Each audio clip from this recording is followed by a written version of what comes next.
Cerita kedua tentang penginapan menjadi jauh lebih tenang setelah kemunculan sosok berwarna perak ini. Aura yang menyebabkan seseorang merasakan tekanan samar-samar merembes keluar dari tubuh sosok itu. Sekilas, orang bisa mengatakan bahwa sosok ini bukanlah orang biasa. Sulit untuk mengetahui usia dari sosok manusia berwarna perak. Wajahnya tampak agak muda, tapi rambutnya berwarna putih tua yang membuatnya tampak seperti orang tua. Hal yang paling mengejutkan adalah bahwa orang ini memiliki sepasang mata berwarna putih yang sangat langka. Tatapan sosok berwarna perak itu perlahan menyapu sekelilingnya setelah dia menaiki tangga. Setelah itu, dia berjalan ke jendela. Sesaat kemudian, dia berhenti di samping meja yang ditempati Xiao Yan. Bolehkah saya mendapatkan kursi? Sosok manusia berwarna perak tersenyum ke Xiao Yan. Namun, terlepas dari apa yang disarankan oleh pertanyaan dan nadanya, dia sudah duduk berseberangan dengan Xiao Yan. Tatapan semua orang tanpa sadar tertuju ke arah Xiao Yan saat mereka melihat orang ini duduk di seberangnya. Mereka hanya mulai berpaling setelah melihat Xiao Yan tidak bereaksi. Keributan dimulai sekali lagi. Xiao Yan mengangkat kepalanya. Dia melirik pihak lain dengan agak tidak yakin. Dia yakin bahwa dia belum pernah bertemu orang ini.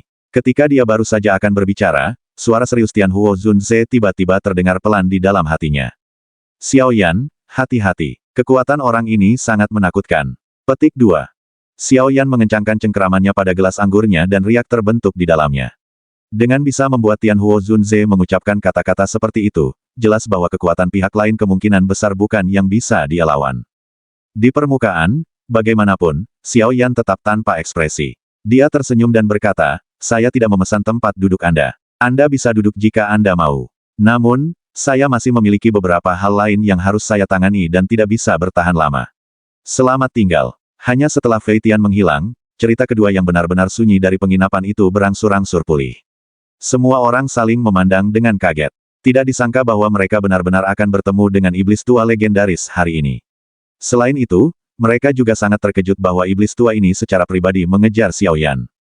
Kemungkinan anak kecil itu akan sangat tidak beruntung kali ini. Setan tua Fei Tian ini dikabarkan telah menjadi bintang Douzong 8 beberapa tahun yang lalu. Namun, dengan bisa membuat iblis tua Fei Tian ini bertindak secara pribadi, itu sudah cukup untuk namanya dikenal di seluruh wilayah utara. Perlakuan seperti itu bukanlah sesuatu yang dapat dinikmati orang biasa. Sungguh tidak sopan memperlakukan orang tua seperti kamu. Pria berjubah perak itu tersenyum tipis. Jarinya dengan lembut dijentikan dan cahaya kilat yang terang keluar darinya. Itu bertabrakan dengan penguasa yang berat.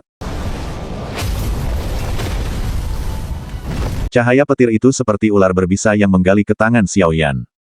Huff! Xiao Yan mendengus dingin saat melihat ini. Api hijau giok melonjak dari tangannya dan bertabrakan dengan cahaya kilat. Sebuah petir terdengar dan keduanya tersingkir. Ini memang api surgawi namun, mengingat penglihatan saya tidak dapat melihat di mana tempatnya di peringkat api surgawi. Kejutan melintas di mata pria berjubah perak itu ketika dia melihat nyala api hijau giok. Dia berbisik. Xiao Yan dengan cepat menyimpan penguasa beratnya setelah serangannya yang sia-sia. Tubuhnya gemetar dan guntur bergemuruh terdengar dan tubuhnya menerjang keluar jendela. Dengan goyangan punggungnya, tulang sayap diperpanjang. Akhirnya, dia berubah menjadi seberkas cahaya, yang melesat keluar kota dengan suara swoosh.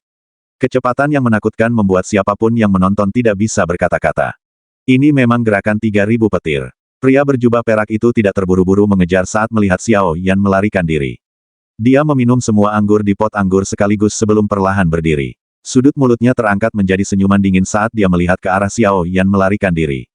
Anak kecil, kamu tidak akan bisa melarikan diri. Itu memang seperti yang Penatua Lei dan yang lainnya gambarkan. Lanjut part 2.